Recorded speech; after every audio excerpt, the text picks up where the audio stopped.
اچھا نون لیگ ساتھ تو آپ کو شاید ووٹ دے دے یا سائڈ پر ہو جائے, لیکن وہ اسی طریقے سے جیسے آپ یہاں وفاق کے اندر کولیشن کا حصہ نہیں بننا چاہتے, آپ لوگ نہیں آتے کیبنٹ میں, وہ بھی کہتے ہیں ہم نے بھی نہیں آنا, ٹھیک ہے ہم سائڈ پہ رہتے ہیں. دیکھیے ہمارے پاس تو نمبرز پورے تھے اور ہم نون کے بغیر بھی حکومت بنا سکتے تھے, لیکن چونکہ وفاق میں ہم نے نون کو ووٹ اپنا دیا, اسی طرح ہماری بھی یہ خواہش تھی کہ وہ بھی ہمیں ووٹ دے. وجہ یہ ہے کہ ہم چاہتے ہیں کہ حکومت پاکستان اور مسلم لیگ نون اس حکومت کی کہیں نہ کہیں آنرشپ, لیکن حکومت کا حصہ وہ بھی نہیں بن رہا ہے, نہ بنے, سائڈ پہ رہیں گے. کیونکہ آزاد کشمیر میں جو عدم اعتماد کا پروسیجر ہے یہ پاکستان سے مختلف ہے. یہاں پر جب آپ عدم اعتماد کا ووٹ دیتے ہیں وہی اعتماد کا ووٹ بھی ہوگا, تو وہ اپنا ووٹ عدم اعتماد کو دیں گے اور وہ دوسری طرف اعتماد میں کاسٹ ہو جائے گا. تو اس لیے نون لیگ ووٹ تو دے گی لیکن وہ حکومت کا ایسا نہیں بننا چاہتی, تو ان کی مرضی ہے. ٹھیک ہے. اچھا آپ یہ مجھے بتائیے گا کہ آپ لوگ نمبر وائز تو بڑے ایزی نظر آ رہے ہیں نا, آپ لوگوں کا تقریباً 9 کا نمبر ہے جو کہ زیادہ ہے اس ٹائم پہ. 17 بندے ہمارے اپنے ہیں پیپلز پارٹی کے, 10 ہمارے پاس جو اراکین ہیں فارورڈ بلاک کے اور مختلف آئے ہیں. 27 تو یہیں پورے ہو گئے. 27 تو یہیں پورے ہو گئے. اس سے ہٹ کے 3-4 اور لوگ بھی ہمارے ساتھ ہیں. ہم صرف یہ دیکھ رہے ہیں کہ کیا گنجائش ان کے لیے ہمارے پاس ہے کہ نہیں. اس لیے نہیں کہ چونکہ ہم زیادہ بھاری بھرکم سیٹ اپ کو لے کر نہیں چل سکتے. وجہ یہ ہے کہ کیبنٹ بھی فارورڈ بلاک سے ہی, جی اس سے ہٹ کے نون لیگ بھی ہمیں 9 ووٹ دے گی. تو مطلب آپ کہہ رہے ہیں 27 چھوڑے ہیں, 27 تو وہ ہیں جو اناؤنسڈ ہے نا, آپ لوگوں نے 27 وہ ہیں 9 نون کے ہیں اور 3-4 اس سے ہٹ کر لوگ 3-4 جو ہیں اگر وہ بھی آ جاتے ہیں تو اس کا مطلب یہ کہ 40 کا نمبر آپ لوگوں کے پاس ہو گیا, باقی 16 رہ گئے تو کوئی چانس ہی نہیں ہے.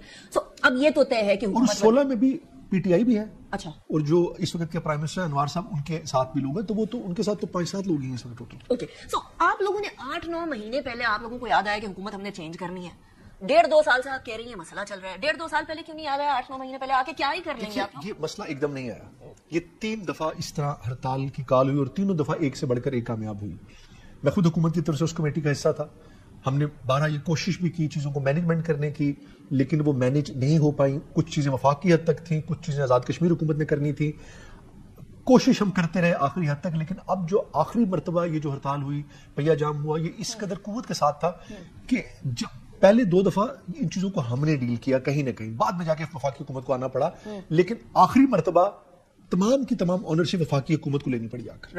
یعنی کہ اس کا مطلب ہے کہ ہماری اپنی حکومت ریلیونٹ ہو گئی, اور اس کے بعد پوزیشن یہ ہوگی کہ آزاد کشمیر میں تمام سیاسی پارٹیز کے جو ورکرز تھے وہ اپنی پارٹیوں سے دور ہو گئے, نالا ہو گئے. چونکہ یہ جو معاملات اور مسائل تھے یہ تو وہ مسائل تھے جن پیپلز پارٹی کے ورکر بھی پیپلز پارٹی سے نالا ہو گئے تھے. ڈیمورال ہوا تھا, بالکل ڈیمورال ہوا تھا. اس میں کوئی میں رائے نہیں کہتا. اب یہ ووٹ آف نو کانفیڈنس والی بات اس لیے بھی آ رہی ہے کہ جو ڈی مورلائزیشن تھی اس کو واپس مورال. دیکھیے ہم ایک پولیٹیکل پروسیجر کو پھر سے بحال کرنا چاہتے ہیں. ہم چاہتے ہیں کہ یہ جو عوامی مسائل کی بات ہے یہ حکومت کرے, یہ بات اپوزیشن کرے, یہ بات عوام کرے.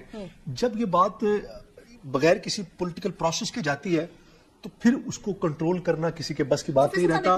اس میں سپائلر بھی آ جاتے ہیں, اس میں دیگر طبقات بھی آ جاتے ہیں, ان پہ الزامات بھی لگتے ہیں اور چیزیں دوسری طرف چلی جاتی ہیں. آپ جن الزامات کی بات کر رہے ہیں وہ یہ ہے کہ کہیں کسی اور سمت سے کوئی کسی قسم کی کوئی ان پٹ نہ لے رہا ہو, یہی اشارہ آپ کا؟ دیکھیے ہوتا یہ کہ جس وقت, چونکہ میں نے آپ سے کہا نا کہ کشمیر پاکستان کا کہیں انڈیا سے کوئی ان پٹ نہ لے رہا, دیکھیے نہ بھی لے, لیکن جس وقت یہ موومنٹ چلتی ہے نا تو اس کا سب سے بڑا بینیفیشری ہندوستان ہوتا ہے. وہ اس کو پاکستان کے کمپیریزن میں لے آتا ہے. کیا ایسا ہوا تھا اس بار؟ ہمیشہ سے ہوا.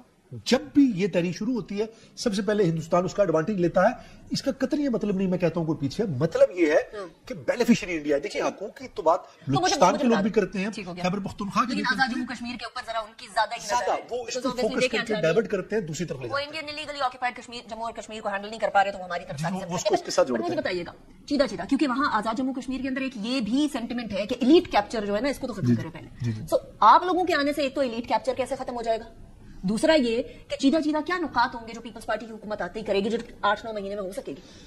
دیکھیے میں اب آپ کو یہ کہوں کہ ہم 8-9 مہینے میں دودھ اور شہد کی نہریں بہا دیں گے, یہ تو ممکن نہیں ہے. ہماری سب سے بڑی کامیابی یہ ہوگی کہ یہ جو اس وقت ایک معاہدہ ہوا ہے جو جیک نے کیا ہے, جس میں حکومت بھی وفاق بھی اور ہم بھی اس کے حصے دار ہیں, ہم اس پہ کس حد تک عمل درآمد کروا سکتے ہیں. جو جائز معاملات ہیں جو عوام سے جڑے ہوئے ہیں, باقی کچھ چیزوں میں جس میں تھوڑے سے ہمارے اعتراضات ہیں ان پہ بھی ہم نے کنسنسس قائم کرنے کے لیے ایک میوچل کمیٹی بنا دی ہے جس میں جیک کے لوگ بھی شامل ہیں, ہاں جس میں ان کے لوگ بھی شامل ہیں, جوائنٹ ایکشن کمیٹی کے لیگل ایکسپرٹ بھی ہیں, چونکہ وہ آئینی ترمیم کے ذریعے چیزیں ہونی ہیں اور اس پہ ابھی کچھ تھوڑے سے ہمارے اعتراضات ہیں. باقی جو معاملات ہیں وہ ہم عمل درآمد کرائیں گے چونکہ اس کے پیچھے عوامی قوت شامل ہے اور ایک معاہدہ ہے جس پہ سب ذمہ داران موجود ہیں.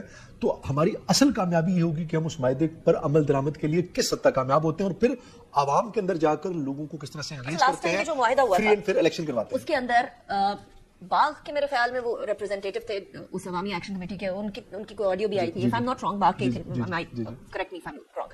انہوں نے کہا تھا باقی سارے نکات ہو گئے تھے, 80-90% ہماری بات مان لی گئی تھی, تھوڑی سی بات رہ گئی تھی اور اس کے اوپر. تو کیا گارنٹی ہے کہ آج آپ ساری باتیں مان لیتے ہیں, یہ مہاجرین والی بات کے اوپر اگر ڈیلے ہوتا ہے تو دوبارہ عوامی ایکشن کمیٹی اٹھ جائے, تو پھر کیا کریں گے؟ کوئی گارنٹی نہیں ہے. وجہ یہ کہ دیکھیے اس وقت بھی دیکھیے بات معاملات اور مسائل دنیا میں کبھی ختم نہیں ہو سکتے, نہ ہوں گے. 8 تھے, 8 سے 38 ہو گئے, کل 138 ہو جائیں گے. بات مسائل کی نہیں ہے, لیکن وہ بات جو سیاسی جماعتوں کو, اپوزیشن کو, لوگوں کو ایک پروسیس کے ذریعے کرنی چاہیے. جب وہ نہیں کر پا رہے, جب حکومت کی تمام جماعتیں حکومت میں ہوگی اور اپوزیشن نہیں ہوگی, تو کسی نے تو بات کرنی ہے. ٹھیک ہو گیا, اسی پوائنٹ کے اوپر ہم وائنڈ اپ کریں گے. فیصل راٹھور صاحب, thank you very much for joining me in the programme.